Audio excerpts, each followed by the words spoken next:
David, vertel vir ons bietjie meer van Egoli en hoe dit werk op 'n stel by Egoli. Dankie, waar is my spotlight? Daar is hy, om het gekry. Jo, kan ek bietjie ligte hier in die auditorium kry, sodat ek 'n paar van die mense kan sien? Nou, wat moet ek vertel? There's a lot to tell. Ek het presies 45 minutes terug, toe ek klaar geskiet en ek het in die kar geklim en hier naartoe gery. So, nee, ons skiet nie lewendig nie. Ons is omtrent 40 episodes voor. So die episode wat ons vandag geskiet het, sal julle eers oor 2 maande se tyd sien.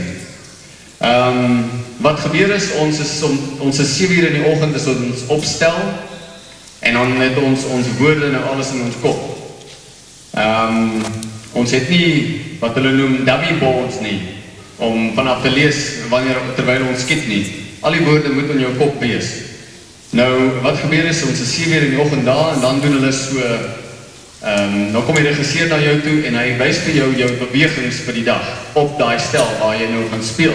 So as ek teenoor Nenna gaan speel, of sy teenoor my, dan is ons in Nenna se woonstel, dan sê die regisseur vir jou, Tim, jy moet soontoe beweeg op daai lyn, en Nenna, jy moet iets op die skoof gaan haal op daai lyn, en so en so en so. En dan wat gebeur is, hier by 10 uur se kant, as ons nou al ons moves ken, dan kom die tegniese mense in. En dit is nou die kameramanne, die klankmanne, en die hare, en die make-up, en die wardrobe, en dan begin hulle ding doen. Dan repeteer ons so saam met hulle, en ons noem dit 'n tegniese blok. En dit gaan aan tot omtrent 12 uur. En as ons 12 uur klaar is, dan het ons nou so gou ete, en sodra ons klaar geëet het, dan begin ons die episode vir die dag skiet. En dit is dan hoe dit werk. En dan skiet ons daai episode tot ons klaar is. En partykeer is ons gelukkig, dan maak ons 6 uur klaar. Partykeer is ons ongelukkig, dan maak ons 12 uur die aand klaar. Maar ons moet daai episode klaar kry. En dit is vir net 24 minute wat julle op die kassie sien. So dit is 'n goeie 8 ure wat ons skiet.